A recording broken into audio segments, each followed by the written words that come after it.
Hello students, कैसे हैं आप सब। मैंने कमेंट्स में पढ़ा था बहुत ज़्यादा स्टूडेंट्स चाह रहे थे कि मल्टीपल चॉइस क्वेश्चंस आएँ, हम कोई सेशन रखें जिसमें मल्टीपल चॉइस क्वेश्चंस की प्रैक्टिस हो, तो दैट आप लोगों का क्लियर हो जाए जो आपने अब तक किया है, और आप लोग भी आप लोगों को पता लग जाए कि वेयर यू स्टैंड एक्चुअली। तो उसी के लिए आज हमारा सेशन है मल्टीपल चॉइस क्वेश्चंस का, जिसमें मैंने 50+ मल्टीपल चॉइस क्वेश्चंस जो भी टॉपिक्स हमने करे हैं उसमें से बनाए हैं। ठीक है, आई होप आप लोग को ये सेशन अच्छा लगे, और इसीलिए थोड़ी सी देर भी हो गई ये सेशन आने के लिए, आज की क्लास के लिए, बिकॉज़ वो मैंने जो भी हमने टॉपिक्स किए हैं ना अब तक, जो हमने बेसिक का किया था अकाउंटिंग, उसके बाद अकाउंटिंग क्वेश्चंस करी थी हमने, फिर जर्नल किया था हमने, फिर उसके बाद वाउचर अप्रोच किया, वाउचर अप्रोच के बाद हमने फाइनेंशियल स्टेटमेंट स्टार्ट करी थी। इसमें हमने 2 फाइनेंशियल स्टेटमेंट्स करी हैं, बैलेंस शीट करी है and then other statement was profit and loss. ठीक है, तो इस सारे के ऊपर बेस्ड मल्टीपल चॉइस क्वेश्चंस हैं, तो लेट्स स्टार्ट।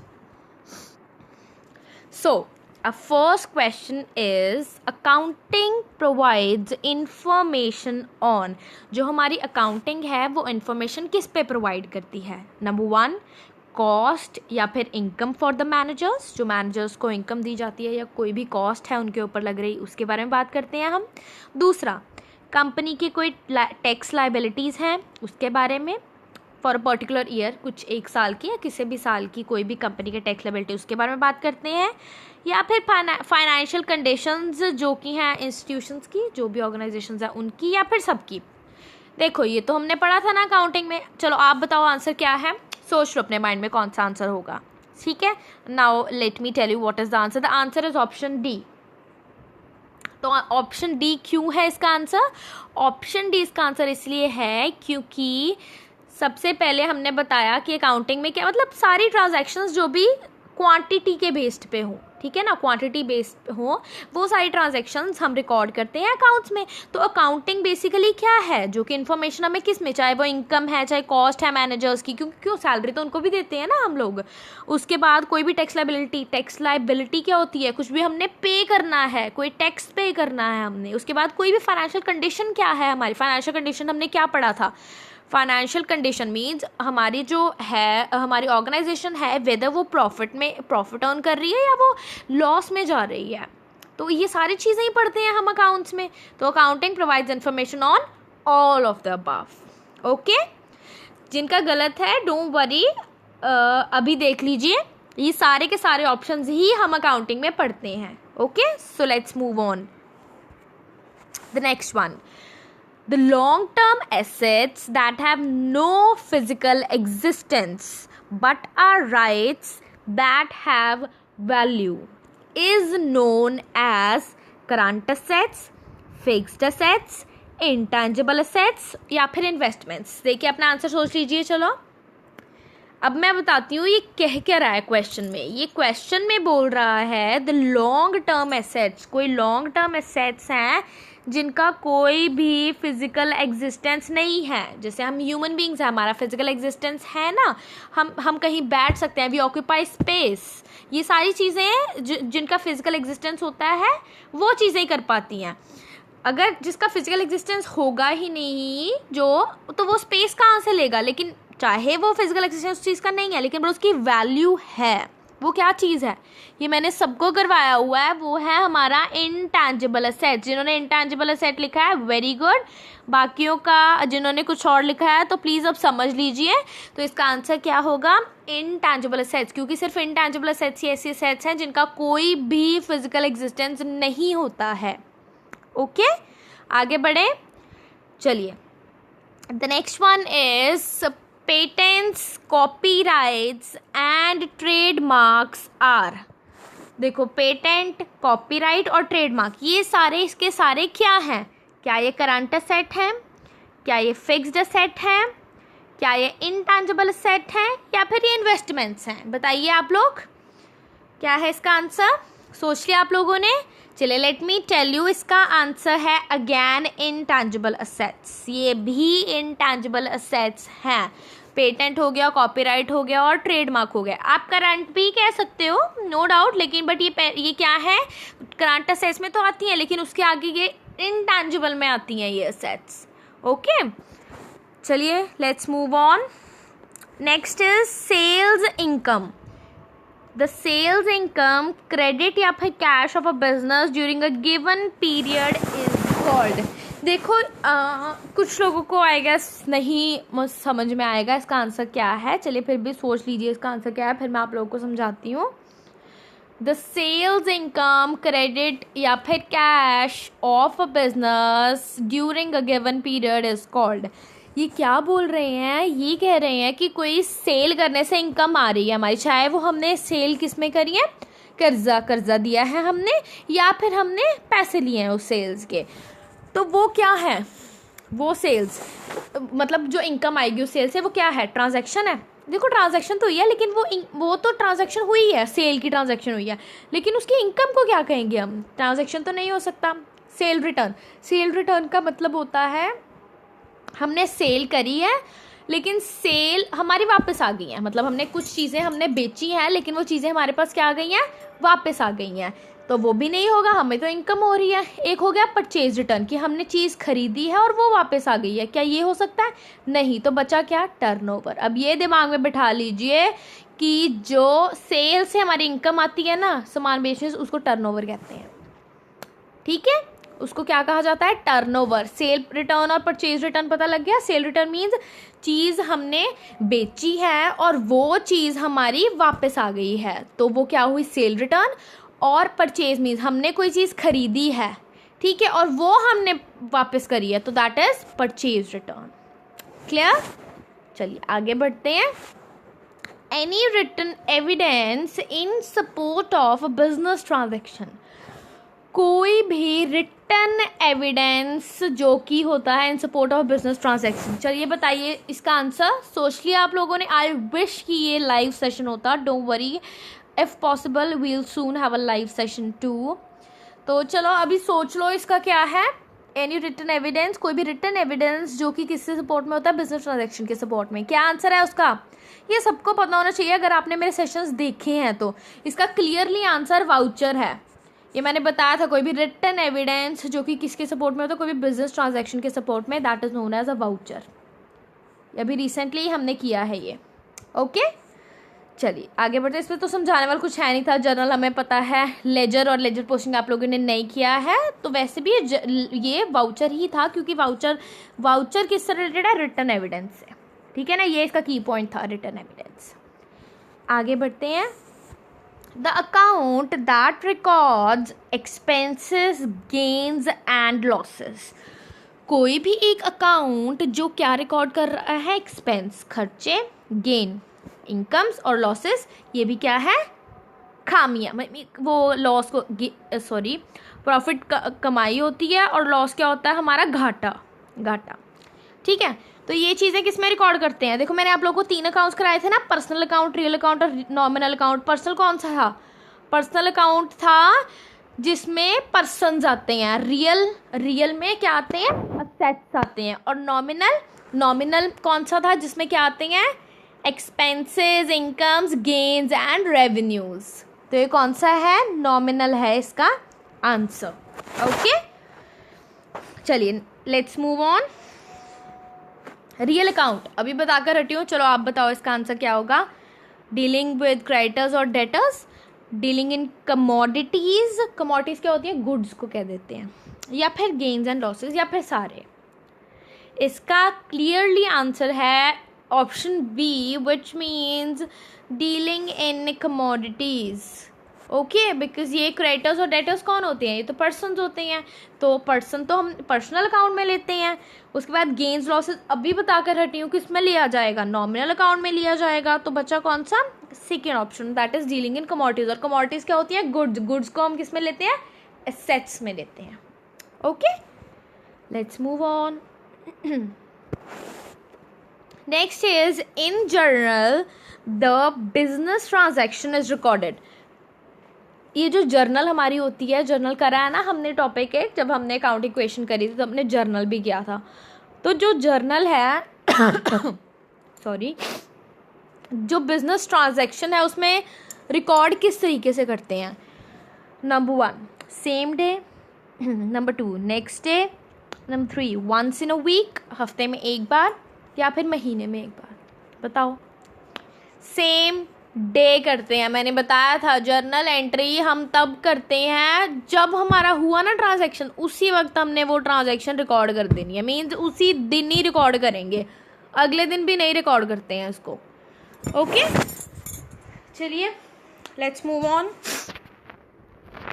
आई होप आप लोगों के जो कुछ थोड़े बहुत डाउट्स होंगे या जो चीज़ें आप लोगों ने कर ली हैं वो चीज़ें शायद रिवाइज भी हो रही होंगी आप लोगों की इस MCQ से, और इसी तरीके के क्वेश्चंस आपके एग्जाम्स में आएंगे तो आपको पता भी लग जाएगा अभी ये क्वेश्चंस करने से कि वे यू स्टैंड एक्चुअली, कि आप लोग कर पा रहे हो, इसके आंसर्स दे पा रहे हो या नहीं, क्योंकि मैंने ये सारी चीज़ें आप लोगों को ऑलरेडी करा दी हैं। Next is the process of entering all transactions from journal to ledger. सारी की सारी ये sorry I am really sorry ये आप लोगों ने किया नहीं है ना, जर्नल टू लेजर नहीं किया आपने, सिर्फ जर्नल किया। चलो मैं फिर भी बता देती हूँ, जब हम एंट्री करते हैं ना, प्रोसेस ऑफ एंट्रिंग, जब हम जर्नल में से लेजर में जब हम एंटर करते हैं तो उसको क्या कहते हैं, पोस्टिंग कहते हैं। ओके इस पर तो ध्यान मत दो, नेक्स्ट जब करवाऊंगी ना ये लेजर्स पे आएंगे जब हम लोग, तब क्लियरली ये आप लोगों को समझ आ जाएगा और पता लग जाएगा इसको पोस्टिंग कहते हैं और क्यों कहते हैं। ठीक है चलो next, the following is a statement showing the financial status of the company at a given time. एक क्या बताती है, एक तो बताती है प्रॉफिट एंड लॉस क्या है कंपनी का, ये क्या बता रही है, फाइनेंशियल स्टेटस में फाइनेंशियल स्टेटमेंट बता रही है। क्या होती है फाइनेंशियल स्टेटमेंट एक कंपनी की, क्या ट्रेडिंग अकाउंट होता है, किया हमने trading account, no. Profit and loss होता है वो, नहीं। प्रॉफिट एंड लॉस मैंने क्या बताया, वो तो प्रॉफिट एंड लॉस उसको बताया जाता है कि वेदर हमारी सोसाइटी में कॉम्पीट करने के लायक है ऑर्गेनाइजेशन या नहीं है। थर्ड है बैलेंस शीट, वही है, क्योंकि फाइनेंशियल स्टेटमेंट, फाइनेंशियल स्टेटस हम किस में देखते हैं कंपनी का, बैलेंस शीट से देखते हैं। Okay so let's move on. The following is a statement of revenues and expenses for a specific period. अब आ गया ना, पिछला क्या था, पिछला था financial status. Status means financial statement की बात करी गई है। वो क्या होती है फाइनेंशियल स्टेटमेंट, किससे पता लगती है, हमारी बैलेंस शीट से, मीन्स क्या कंपनी के एसेट्स हैं, क्या लायबिलिटीज़ हैं। अब ये पूछ रही हैं कि रेवेन्यू और एक्सपेंसेस, उसके खर्चे क्या हैं और उसकी कमाई कितनी है, वो किससे बताते हैं, वो हम इनकम स्टेटमेंट से बताते हैं। और इनकम स्टेटमेंट को हम और क्या कहते हैं, profit and loss statement. Clear, trading account नहीं कहते हैं, ट्रायल बैलेंस नहीं कहते हैं, बैलेंस शीट तो नहीं कहते हैं। ये तो हमें पता ही नहीं थे, यही दो चीज़ें पता थी, अभी हमने कर लिया कि बैलेंस शीट होती है फाइनेंशियल स्टेटमेंट और इनकम्स और एक्सपेंसेस किस में आते हैं, हमारे प्रॉफिट एंड लॉस में। All clear, let's move on. ये क्या कह रही हैं, बैलेंस शीट्स कब प्रिपेयर कर जाती हैं। चलो ये बताओ बैलेंस शीट कब प्रिपेयर करते हैं, हर रोज़ प्रिपेयर करते हैं बैलेंस शीट, या हफ्ते के बाद, या फिर महीने के बाद, या फिर एनुअली। क्या होगा इसका आंसर, इसका आंसर है एनुअली, बिकॉज जो बैलेंस शीट हम लोग प्रिपेयर करते हैं वो हमेशा साल के एंड में होती है, या तो वो हमारा फाइनेंशियल ईयर होता है या फिर वो हमारा नॉर्मल ईयर होता है। ओके फाइनेंशियल ईयर बताओ कब शुरू होता है, 1 अप्रैल, एंड एंड कब होता है, 31 मार्च को। सेम जो नॉर्मल ईयर होता है वो तो हमें पता ही है, जान को शुरू होकर 31 दिसंबर को ख़त्म हो जाता है। Okay let's move. The following is या फिर are the current liabilities. Current liabilities कौन सी होती हैं, करंट लाइबिलिटीज़ जो एक साल के अंदर अंदर हमने पे करनी होती हैं। तो बिल्स पेएबल मतलब कोई बिल्स हैं वो हमने पे करने हैं, तो अब साल से ऊपर थोड़ी रखेंगे उसको, एक महीने में सॉरी एक साल के अंदर अंदर ही पे करते हैं हम उसको। आउटस्टैंडिंग एक्सपेंसेस, कोई खर्चे हैं हमारे छोटे मोटे, उनको कब पे करेंगे, एक साल के बीच में पे करेंगे, एक साल के बाद तक पे करेंगे। उसके बाद बैंक ओवरड्राफ्ट है, ये हमने किस में किया था, बैंक ओवरड्राफ्ट किस में किया था, अकाउंटिंग क्वेश्चंस में किया था, जर्नल में जब मैं बताया था मैंने आप लोग को अकाउंटिंग क्वेश्चंस, उसमें ये बैंक ओवरड्राफ्ट कब पे करेंगे, एक साल के बीच बीच में हमने क्लियर आउट करना होता है ये। तो ये सारी चीज़ें किस में आती हैं, ये तीनों की तीनों चीज़ें ही हमारी करंट लाइबिलिटीज़ हैं। तो ये हमारा आंसर कौन सा होगा, all of the above, option D. Clear, next, the accounting process involves recording. जो हमारा अकाउंटिंग प्रोसेस है बेसिकली वो क्या इन्वॉल्व करता है, किस चीज़ को रिकॉर्ड करते हैं हम, क्वांटिफिएबल इकोनॉमिक इवेंट, क्वांटिफिएबल क्या होते हैं, पैसे से रिलेटेड, इकोनॉमिक क्या होता है, वो भी पैसे से रिलेटेड ही कहते हैं इकोनॉमिक, ठीक है। क्वांटिफिएबल मीन्स क्वांटिटी होती है, जैसे पैसा कह लेते हैं हम लोग नंबर्स में, जो वो चीज़ हो नंबर्स में, ठीक है, counted in numbers. Non quantifiable means जो हम नंबर्स में काउंट नहीं कर सकते हैं लेकिन है इकोनॉमिक इवेंट है, तो ये तो नहीं होगा ना, क्योंकि हमने पहले ही बता रखा है कि क्वांटिटी को ही हम लेते हैं हमेशा काउंटिंग प्रोसेस में। तो option answer is option A. Clear है। आज तो स्लो करवा रही हूँ मैं, actually I am really sorry, मुझे खुद नहीं पता लगा कि like I was very fast in the previous session. मैंने कमेंट्स पढ़े तब मुझे पता लगा कि शायद मैं तेज़ थी। I am really sorry for that. For the next time I will keep in mind कि मैं आराम आराम से ही करवाऊँ आप लोगों को, ताकि क्लियर हो जाए। ओके, सो अब तक आपके मल्टीपल चॉइस क्वेश्चंस क्लियर हैं। देखिए सारे के सारे क्वेश्चन उसी चीज़ों में से आए हैं जो मैंने आप लोगों को करा दी हैं, सारी की सारी चीज़ें। ओके, चलो नेक्स्ट बढ़ते हैं। In accounting an economic event is refer to as. Accounting में कोई इकोनॉमिक इवेंट मीन्स कोई भी एक्टिविटी जो होती है उसको क्या कहते हैं बताओ। कैश कहते हैं, बैंक स्टेटमेंट कहते हैं, ट्रांजैक्शन कहते हैं, या एक्सचेंज ऑफ मनी कहते हैं? उसको कहते हैं ट्रांजैक्शन। ये तो सबसे ईजीएस्ट वन था। सबको पता है कि कोई भी इकोनॉमिक एक्टिविटी जब टेक प्लेस करती है, when any economic activities takes place in a business, in accounting it is known as transaction. Okay,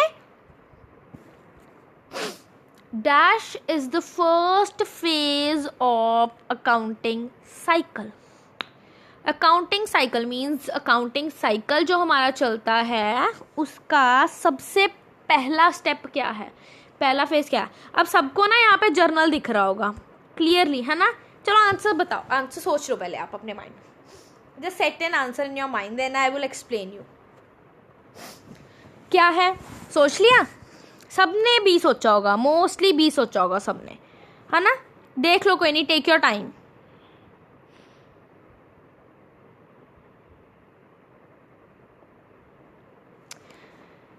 चलो, सबने बी सोचा होगा आंसर, मोस्टली मुझे तो यही लगता है कि सबने बी सोचा होगा, कोई होगा जिसने कुछ और आंसर सोचा होगा। तो हाँ ठीक है, सबसे पहले हम जर्नल ही करते हैं, है ना? जर्नल में ये इसको तभी तो बुक ऑफ रीजन कहा जाता है, फर्स्ट बुक जिसमें हम लोग एंट्री करते हैं। बट सबका आंसर क्या है? गलत है। जिन्होंने भी बी किया सुन लो, क्यों गलत है भाई? जर्नल में एंट्री तभी करोगे जब कोई एंट्री होगी, इकोनॉमिक एक्टिविटी होगी, तभी तो करोगे जर्नल में। इसका आंसर है ऑप्शन ए। क्यों है ऑप्शन ए? क्योंकि ऑप्शन ए में क्या करते हैं, हम आइडेंटिफाई करते हैं। कोई पहले देखेंगे ना कौन सी एक्टिविटी हुई है, कोई ट्रांजैक्शन हुई है, उस ट्रांजैक्शन को तभी तो नोट डाउन करेंगे जर्नल में। तो इसका आंसर क्या है, फर्स्ट फेज क्या है काउंटिंग साइकिल का? ऑप्शन ए है। ओके, चलिए नेक्स्ट है, dash is a separate legal entity whose total capital can be divided into many shares. ये भी आप लोगों ने नहीं किया है, कोई नहीं, लीव इट। आगे बढ़ते हैं, ये जब हम करेंगे ना पार्टनरशिप, सोल प्रोप्राइटरशिप, तब बताऊंगी। चलो आइडेंटिफाई करो नॉमिनल अकाउंट कौन सा है, पहले सोच लो नॉमिनल अकाउंट है कौन सा था। पर्सन्स वाला था, एसेट्स वाला था, या फिर इनकम एक्सपेंसेस वाला था? कौन सा था? ऑप्शन सोच लो कौन सा है, then I will tell you what's the answer.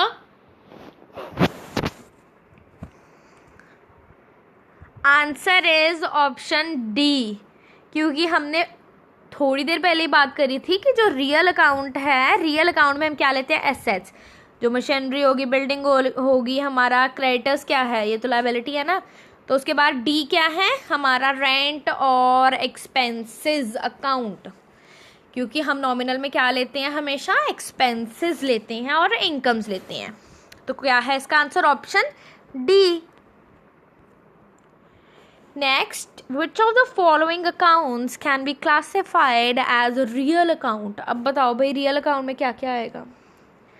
Rent expense account, rent income account, insurance expense account, या फिर कैश अकाउंट?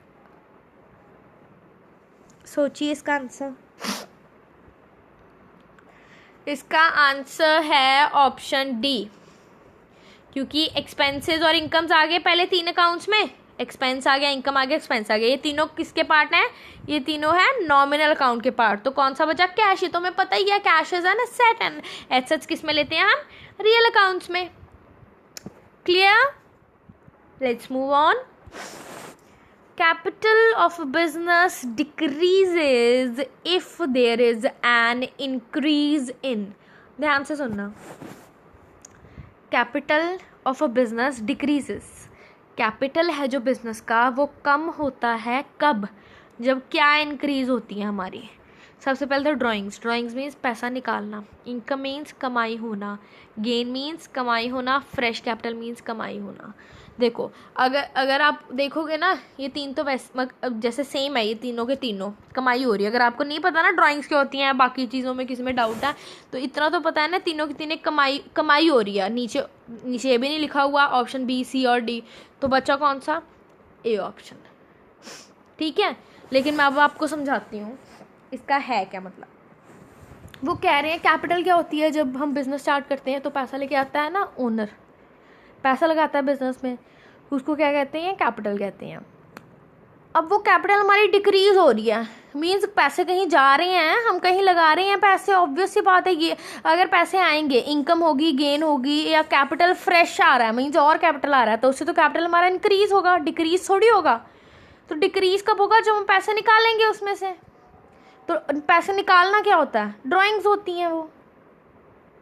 ठीक है, एक बार फिर बता देती हूँ। देखो कैपिटल है, कुछ पैसे हैं, हमने बिजनेस स्टार्ट करने के लिए लगाए वो पैसे, ठीक है ना, इन्वेस्ट करें हमने वो पैसे, ये सोच लो 10 लाख रुपए। ठीक है, अब हम हर 10 लाख रुपए हैं, ये रे 10 लाख रुपीज़। ठीक है, अब हर रोज़ हम लोगों को कुछ ना कुछ है ना, छोटा मोटा रॉ मटेरियल के लिए और कुछ खर्चा करना पड़ता है। तो हम पैसे कहाँ से? ये बिज़नेस के पैसे लगाए हैं, तो इसमें से ही निकालेंगे ना पैसे। मेरे को आज 10,000 चाहिए, कल मेरे और किसी को चलो लगा लो 10,000 चाहिए, किसी को 5,000 चाहिए, किसी को कुछ मतलब कुछ लाना है सामान, तो इसमें से ही लेंगे ना पैसे इसमें से लेते रहेंगे, तो पैसे इससे क्या हो जाएंगे? 10 लाख थोड़े रहेंगे, 20 लाख थोड़ी हो जाएंगे। जब पैसे इससे निकाल लेंगे तो कम ही जाएंगे ना वो। तो वही तो वो पूछ रहा है कि जो कैपिटल है बिजनेस की, वो डिक्रीज कब करेगी? जब क्या चीज़ें इंक्रीज होंगी? हमारे खर्चे इंक्रीज हो जाएंगे। मीन्स ड्राइंग्स मीन्स जो पैसे हम निकलवाते हैं इसमें से। क्लियर? चलिए आगे बढ़ते हैं। विच of the following accounting equation is correct? चलो बताओ कौन सी अकाउंटिंग इक्वेशन है जो कि करेक्ट है? Cash plus other assets is equal to capital minus liabilities. Capital plus liabilities is equal to asset plus income. चलिए आप लोग देखिए, आप लोग बताओ मेरे को क्या है इसका answer. Like think what is the answer, right option.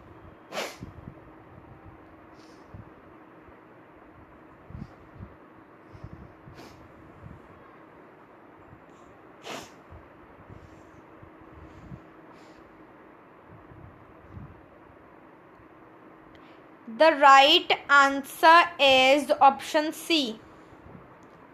देखो आप लोगों ने कोई किया है कैश या अदर असेट्स वाला, कैपिटल माइनस लायबिलिटी वाला, ये कोई भी हमने क्या किया था? हमने किया था जो हमारे असेट्स होती हैं वो क्या होती हैं? लायबिलिटी प्लस कैपिटल, यही किया था ना हमने। तो यहाँ पे तो कैपिटल माइनस लायबिलिटी कर रहा है, गलत है।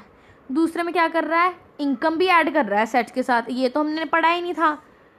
लास्ट देख लो, असेट को कैपिटल के साथ ऐड कर रहा है, ये हो ही नहीं सकता। अगर इधर जाएगी तो क्या हो जाएगी? असेट में माइनस हो जाएगी capital, that is equal to liability. Clear है? तो अकाउंटिंग इक्वेशन क्या है? Asset minus liability is equal to capital. ये आप लोगों को चीज़ें अगर याद होंगी तभी कर सकते हो, ये ऐसे नहीं सॉल्व होगा ये। ओके, तो इधर मेक सम नोट्स, जो भी मैं कराती हूँ आपके सेशन में, या तो नोट्स बना लिया करो, या कुछ की पॉइंट्स होते हैं ऐसे जैसे फॉर्मूलाज वगैरह, कोई अकाउंटिंग इक्वेशंस, तो वो बना के डायग्रामेटिकली कुछ लिख लिया करो, ताकि कभी रिवाइज करनी पड़े तो बार बार पूरी वीडियो देखने की जरूरत ना पड़े, आप उन्हीं में से रिवाइज कर लो अपने नोट्स में से। ओके, चलिए let's move further. Fresh capital introduction will increase. जो हमारा फ्रेश कैपिटल है मीन्स नया कैपिटल हमने लगाया है, वो किस चीज़ को इंक्रीज करेगा? देखो जब हम फ्रेश कैपिटल लगाते हैं वो क्या है? हमारी एक तरह की असेट है, ठीक है ना। तो वो असेट को तो इंक्रीज करेगी क्या, वो लाइबिलिटीज़ को भी इंक्रीज करेगी क्या। उतारना भी होता है क्या वो कर्जा, नहीं, नो डाउट तो उतारना होता है वो, लेकिन वो किसकी फॉर्म में, प्रॉफिट की फॉर्म में, प्रॉफिट बनाना होता है ना हमने। लेकिन ऐसा कुछ है लाइबिलिटीज़ में, नो। लाइबिलिटी और equity and bank balance, liability आ गया फिर गलत, लाइबिलिटी जहाँ पे आ गया वो तो गलत ही है। तो ऑप्शन कौन सा बचा, बी ऑप्शन। वो क्या कह रहा है, असेट्स एंड इक्विटी। मैंने आप लोगों को बताया था शायद कि जब भी हम लाते हैं जो भी कैश फ्लो कैपिटल होता है तो वो एक तरह की क्या होते हैं, इक्विटी भी, जैसे शेयर्स होते हैं ना, इक्विटी शेयर्स, तो समटाइम उसको लाइक शेयर्स भी लाते हैं वो in the form of cash, shares की फॉर्म में भी लगाए जाते हैं इन्वेस्टमेंट के लिए। तो उसको हम किस में लेते हैं, इक्विटी भी ले लेते हैं, ठीक है। चलो, the process of recording in journal is done. जो रिकॉर्डिंग है जर्नल में, मीन्स जर्नल में जब हम रिकॉर्ड करते हैं ट्रांजैक्शंस, वो कब करी जाती हैं रिकॉर्ड, 2 बार साल में, 1 बार साल में, फ्रीक्वेंटली मीन्स उसी वक्त, ड्यूरिंग द काउंटिंग पीरियड, जो काउंटिंग पीरियड चल रहा है जब ट्रांजैक्शन हुई है उसी वक्त, फ्रीक्वेंटली साथ ही साथ, at the end of an accounting period, accounting period के एंड में। बताओ कब करते हैं, ये किया भी है हमने एक option, the answer is option number C, which means उसी वक्त कर देते हैं, फ्रीक्वेंटली, वेरी फास्ट, ठीक है। जनरल कार्ड तो ऐसे ही देख लो, फिर बोलोगे जनरल क्या है ये। Journal is a book of dash entries, कौन सी बुक, इसको क्या कहते हैं, बुक ऑफ ओरिजिनल एंट्री। ये तो रट लो बस चीज़ की ओरिजिनल एंट्री है, जैसे होते हैं ना idioms, an apple a day keeps a doctor away, उसी तरीके से है ये, बस journal is a book of original entry, okay. Let's move on. The process of recording transactions in different journal, जब हम जर्नल्स में रिकॉर्ड करते हैं ट्रांजैक्शंस को, उस प्रोसेस को क्या बोलते हैं, जर्नलाइजिंग बोलते हैं उस प्रोसेस को, journalising. Option D is the answer. वो बताया था ना, जर्नल में से लेजर में पोस्ट करते हैं तो उसको पोस्टिंग कहते हैं। तो और उसी तरीके से जब हम जर्नल्स में पोस्ट करते हैं ट्रांजैक्शंस को, तो that process is known as journalizing, okay. Let's move on. Every business transaction affects at least dash account. जो भी बिजनेस ट्रांजैक्शंस होती हैं वो लीस्ट पूछा है, मैक्सिमम नहीं पूछा, सबसे कम पूछा है। कितने अकाउंट्स को इफेक्ट करती है, देखो 2 अकाउंट्स को तो इफेक्ट करती है। कभी भी सिंगल उस पर ट्रांजैक्शन नहीं होती है, सिंगल जगह पे ट्रांजैक्शन होती है अकाउंट में। अब अगर हमने कुछ ख़रीदा है ना, परचेज़ किया है, एक तो हमारा अकाउंट होगा और एक जिससे ख़रीदा है हमने सामान, या हमने सेल किया है। अब एक तो हमारा होगा, हमने बेचा है, और दूसरा किसका आएगा अकाउंट, जिसने ख़रीदा है। कम से कम एटलीस्ट अकेले तो ट्रांजैक्शन नहीं कर सकते ना, बैठे अकेले खुद से ही खरीद रहे हैं, खुद को ही बेच रहे हैं, ऐसे नहीं होता ना। तो कम से कम एटलीस्ट कितनी ट्रांजैक्शंस होती हैं, एटलीस्ट कितने अकाउंट्स इन्वॉल्व होती हैं, 2 अकाउंट्स इन्वॉल्व होते हैं, okay. Next, discount allowed is a kind of deduction.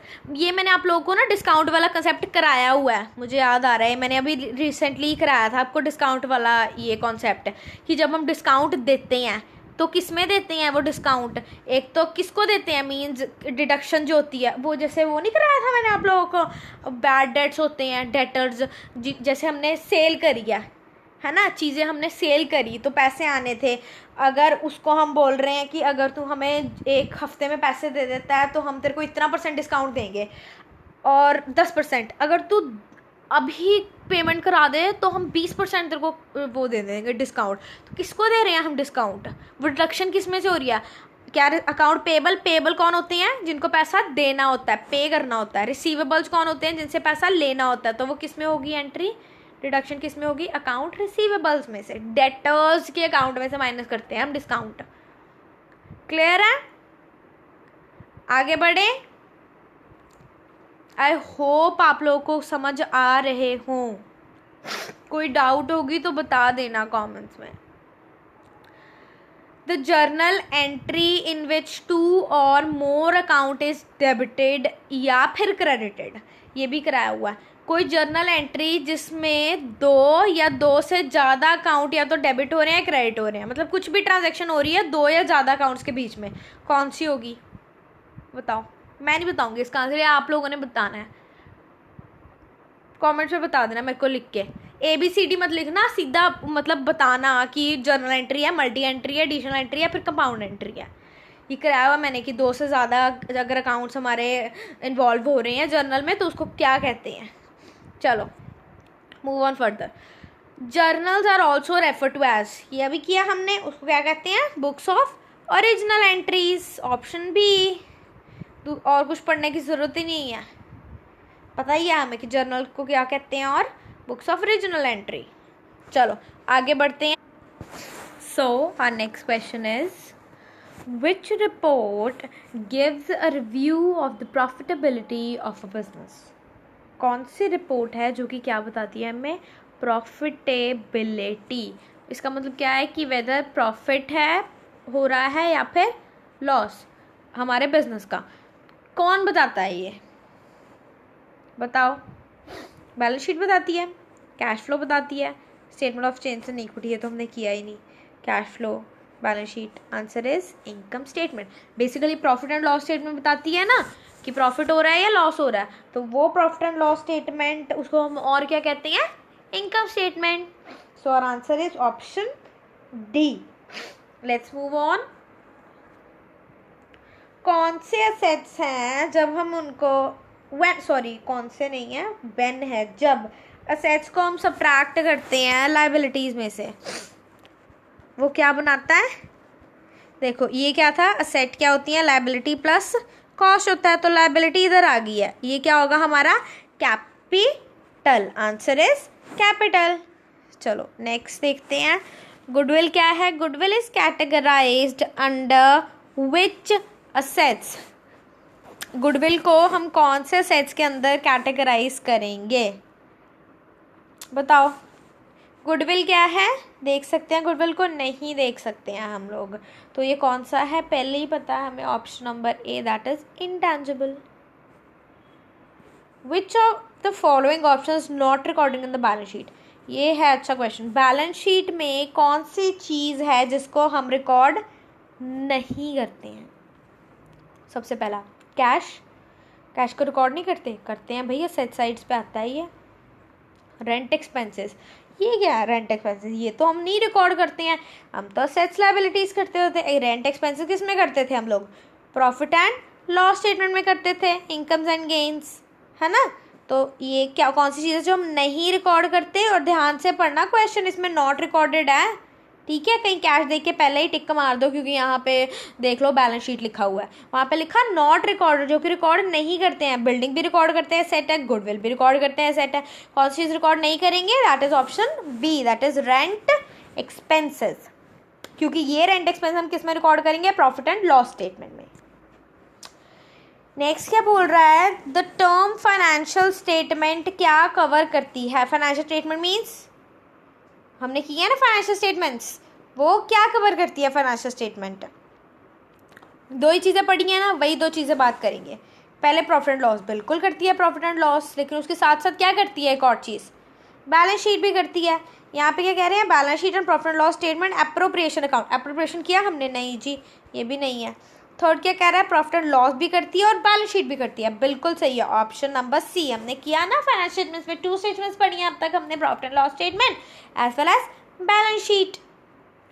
चलिए let's move for the form of balance sheet. जो बैलेंस शीट होती है हमारी किस फॉर्म में होती है, मैंने तुम लोगों को दिखाई है ना बैलेंस शीट कैसे होती है। बैलेंस शीट ऐसे बनी होती है ना, तो ये कौन सी फॉर्म में है, ये हॉरिजॉन्टल भी है एज वेल एज वर्टिकल भी है। हॉरिजॉन्टल होता है लेटा हुआ, ऐसे याद रखना, वर्टिकल क्या होता है, ऐसे खड़ा हुआ, ठीक है।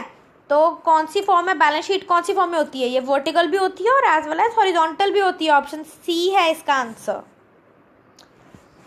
Next, profit and loss statement is also known as, ये सबको पता होगा आंसर, क्या इसको हम क्या बोलते हैं, प्रॉफिट एंड लॉस स्टेटमेंट को, इसको हम बोलते हैं statement of income, option B. कौन सी स्टेटमेंट है जो कि ट्रू है आपके according, financial statement that are only interim report, interim means lasting नहीं है, नॉट लास्टिंग की अभी जिसका एंड नहीं है अभी कोई भी पता हमें, ठीक है, वो रिकॉर्ड करते हैं फाइनेंशियल स्टेटमेंट्स पे। या फिर फाइनेंशियल स्टेटमेंट जो कि एनुअल रिकॉर्ड्स हो, जिनका एनुअल रिकॉर्ड हो साल के बाद, ठीक है, एनुअली रिकॉर्ड करते हो, जो कि हिस्टोरिक हो, जैसे पिछले साल की होगी, जैसे हम कंपेयर करते हैं ना। बताओ डी और सी है इसका right option, option number C है इसका आंसर। ये मैंने आप लोगों को जब बैलेंस शीट दिखाई थी तब उसमें क्या था, या जब मैंने आप लोगों को फाइनेंशियल स्टेटमेंट दिखाई थी वो भी दिखाई थी ना, प्रॉफिट एंड लॉस स्टेटमेंट, उसमें क्या था एंड में 2 सालों का दे रखा था ना, एक तो एनुअली दे रखा था साल का और उसके बाद पिछले साल का भी दे रखा था। तो इट मीन्स एनुअल रिकॉर्ड्स तो होते हैं, उसमें हिस्टोरिकल भी दिखा देते हैं। इंटरिम ऐसा कुछ नहीं है कि जिसका कुछ एंड नहीं पता हमें, चल रही या नहीं चल रही, वो भी रिकॉर्ड कर रहे हैं हम ट्रांजेक्शन, नो, बीच बिचाले में, जैसे 1 साल के बीच में ही 6 महीने के बीच में हम लोग कर रहे हैं उसको रिकॉर्ड एंट्री को, नहीं, हम कब रिकॉर्ड करते हैं कि एनुअल रिकॉर्ड्स होते हैं उसमें, और एक हिस्टोरिक भी पिछले साल का है, उससे पहले का भी। चलो अब क्या आ गया हमारा इक्वेशंस। बैंक स्टेटमेंट को क्या कहते हैं हम, और बताओ, सॉरी बैंक रिकंसिलिएशन स्टेटमेंट है ये, तो क्या है बैंक स्टेटमेंट, बैंक स्टेटमेंट को क्या कहते हैं हम लोग, चलो बताओ आप लोग। पासबुक कहते हैं, कैश बुक कहते हैं, क्रेडिट बुक कहते हैं, डेबिट बुक कहते हैं। Bank statement is known as passbook, this is the right answer, option A. चलो अच्छा है, बैंक रिकंसिलिएशन के स्टेटमेंट्स आ गए हैं, यही एक टॉपिक बचा था और ये आप लोग का अब हो जाएगा एक बार रिवाइज। चलो बताओ अब मुझे, क्रेडिट बैलेंस जो पासबुक का हो, credit balance as per the passbook favourable होता है या अनफेवरेबल होता है, tell me what's the answer. Credit balance जो होता है पासबुक का वो होता है फेवरेबल हमेशा, और जो हमारी कैश बुक है उसका कौन सा होता है, debit balance. Credit balance of a cash book, अभी हमने कौन सा किया था, डेबिट बैलेंस किया था ना, जो कि फेवरेबल होता है। ये कह रहे हैं क्रेडिट बैलेंस कैश बुक का फेवरेबल, ट्रू है फॉल्स है, फॉल्स है, ये क्रेडिट तो अनफेवरेबल होता है इसका, ओके। बैंक रिकंसिलिएशन जो स्टेटमेंट है कौन प्रिपेयर करता है, बैंक प्रिपेयर करता है, नाम लिखा हुआ है तो बैंक ही करता होगा, है ना, जी नहीं, कस्टमर्स अकाउंटेंट, कस्टमर प्रिपेयर करता है, अपने अकाउंटेंट से प्रिपेयर कराए या जिस मर्जी से प्रिपेयर कराए, ठीक है, तो वो प्रिपेयर करेगा customer, customer accountant is the answer. Auditor कौन होता है, ऑडिटर तो वो होता है जो ऑडिट करता है, चेक करता है हमारे अकाउंट्स को, ऑडिट करता है, ठीक है, उसका कोई काम नहीं है इसमें बैंक रिकंसिलिएशन स्टेटमेंट में। कस्टमर की कॉपी है कोई account, customer's copy of the account provided by the bank to the depositor, उसको क्या कहते हैं, कौन सी बुक होती है वो, customer copy of the account provided by the bank to the depositor to record deposit and withdrawals, वो क्या है, कैश बुक। कौन सी बुक है वो, कैश बुक। जो बैंक के पास पड़ी होती है वो कौन सी होती है, पासबुक होती है, और जो बैंक अपने कस्टमर को देता है, अपने डिपॉजिटर को देता है, वो कौन सी होती है, कैश बुक, जिसमें वो अपनी ट्रांजैक्शंस रिकॉर्ड करता रहे, ओके। चेक्स जो इशू हुए हैं पर प्रेजेंट नहीं हुए हैं, इसमें पहले ही बहुत ज़्यादा ड्रामा हो चुका है, तो ये तो आप लोगों को पता ही होगा। जो चेक इशू हैं लेकिन प्रेजेंटेड नहीं है बैंक में, वो कौन से होते हैं, बताओ कौन से होते हैं, है कोई ऑप्शन में से, इनमें से, अनप्रेजेंटेड, अनक्रेडिटेड, अनकलेक्टेड, अनक्लियर्ड। हमने तो क्या पढ़ा था, इस पे ऑलरेडी इतना ड्रामा हुआ है, जब हमने पढ़ा था ये कौन से होते हैं, आउट स्टैंडिंग, यही पढ़े थे ना, जो चेक इशू है लेकिन प्रेजेंट नहीं हुआ है, they are known as outstanding. तो अब ये भी समझ लो आउटस्टैंडिंग का दूसरा नाम अनप्रेजेंटेड होता है, ठीक है। Outstanding is outstanding cheque is also known as unpresented cheque, ठीक है। ये देखो यहाँ से भी पता लग ही रहा है, प्रेजेंट नहीं हो रहे तो इट मीन्स अनप्रेजेंटेड ही होंगे। कौन सा बैलेंस है कैश बुक का और कौन सा बैलेंस है पासबुक का, फेवरेबल बैलेंस, डेबिट बैलेंस है कैश बुक का, क्रेडिट बैलेंस है पासबुक का, डेबिट एंड क्रेडिट, कौन सा है, ऑप्शन बी। ये जब तक दिमाग में नहीं ना फिट होंगे कि डेबिट बैलेंस कौन सा फेवरेबल है, अगर क्रेडिट बैलेंस दिया जाएगा कैश बुक का तो फेवरेबल है या नॉन अनफेवरेबल है। ये टिप्स पे होने चाहिए, तभी आप आंसर्स कर सकते हो, नहीं तो फिर उलझ जाओगे, खुद में ही उलझ जाओगे। नेक्स्ट देखो, अमाउंट जो कि इन्वेस्ट करी गई है proprietor by the proprietor. Proprietor पता है कौन होता है? प्रोपराइटर होता है जो ओनर होता है कंपनी का, उसको कहते हैं प्रोपराइटर। ठीक है, तो अमाउंट जो कि इन्वेस्ट करी है प्रोपराइटर ने बिजनेस में, वो क्या होती है? कैपिटल होती है ना वो। तो कैपिटल किस में आती है? असेट्स में आती है। वो क्या इंक्रीज करेगी? हमारी असेट इंक्रीज करेगी एज वेल एज हमारी इक्विटी इंक्रीज करेगी। ठीक है, इसका आंसर क्या? Option C. पहला देखो क्या कह रहा है, पहला कह रहा है एसेट्स को इंक्रीज करेगी और रिड्यूस कर देगी लाइबिलिटीज को, कम कर देगी हमारे। ऐसे कैसे कम कर देगी? नो डाउट असेट को तो इंक्रीज करेगी। भाई कोई पे आउट थोड़ी कर रही है वो किसी चीज़ को, तुम्हारे एक्सपेंसेस थोड़ी पे आउट कर रही है कि तुम्हारी लाइबिलिटीज कम हो जाएंगी, ऐसा तो कुछ नहीं होगा। वो तो सिर्फ इंक्रीज करेगा हमारे एसेट्स को। सेकंड कह रहा है कि इक्विटी डिक्रीज हो जाएगी। क्यों डिक्रीज हो जाएगी? भाई इंक्रीज होगी, नया कैपिटल ऐड हो रहा है, इन्वेस्ट हो रहा है। लास्ट कह रहा है इंक्रीज करेगा दोनों सेट और लाइबिलिटीज को। लाइबिलिटीज को कैसे इंक्रीज कर देगा? ये तो सिर्फ और सिर्फ कैपिटल आया, कुछ पैसा आया बिजनेस में।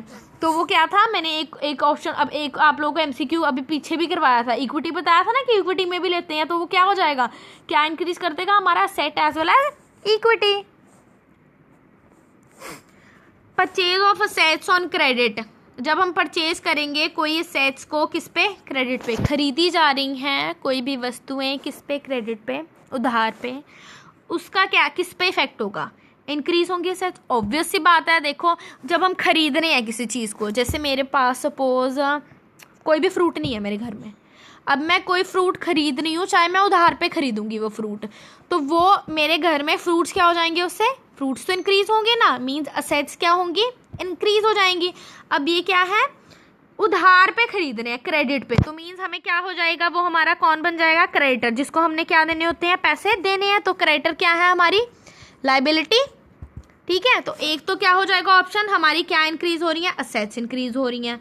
दूसरा ऑप्शन क्या है? हमारी लाइबिलिटीज भी इंक्रीज हो रही है, हमारे कर्जे इंक्रीज हो रहे हैं जो हमने पे आउट करने हैं। तो इसका आंसर क्या है? Option number C. So what will effect when we will purchase the assets? It will affect as the assets will increase as well as the liabilities will also increase. So next है, if any old asset is sold at a price greater than purchase value.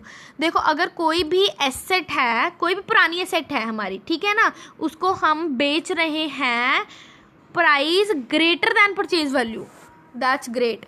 ये बहुत rare होता है।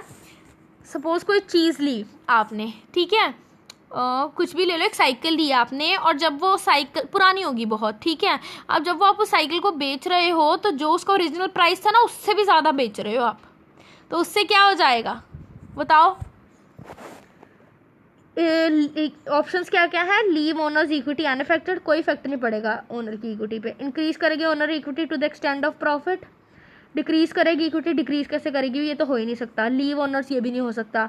Decrease करेगी owners equity, गलत है, purchase थोड़ी कर रहे हैं हम लोग कुछ भी, ठीक है। तो क्या है? प्रॉफिट लिखा दिख रहा है ना, तो यही इसका की पॉइंट है कि प्रॉफिट होगा। अगर कोई भी हम असेट बेच रहे हैं, वैसे भी पुरानी हो चुकी थी और उसके बाद अब हम बेच रहे हैं उसके प्रेजेंट वैल्यू से भी ज़्यादा, तो ऑब्वियस सी बात है ओनर को क्या होगा? प्रॉफिट ही होगा। तो प्रॉफिट यहाँ पे दिख रहा है ना, तो मैं keyword that's it, profit, this is answer, ठीक है। बाकियों में उलझने की जरूरत ही नहीं है, उसमें देखो this is the key point आप लोगों को मिल रहा है, प्रॉफिट लिखा आ रहा है, तो यही आंसर है, दैट्स इट। तो this is the last question, बहुत इजी है, ये भी आप सब लोग कर लोगे। क्या बोल रहा है? एसेट्स कितनी है? 50,000 की एसेट्स है। उसके बाद लाइबिलिटी कितनी है? 20,000 की लाइबिलिटीज है। हमने क्या निकालना? सॉरी, असेट्स है 50,000 की and capital is 20,000। This is capital, capital है 20,000, लाइबिलिटीज निकालनी है। बताओ कितनी आएंगी? क्या फॉर्मूला था? Asset is equal liability plus capital. तो क्या है? 50,000 एसेट्स है हमारी, लाइबिलिटी हमने निकालनी है, और हमारा ये क्या है? कैपिटल 20,000। निकाल लोगे? यस, सभी निकाल लेंगे। फॉर्मूला लगाओ और आंसर निकाल लो, ठीक है।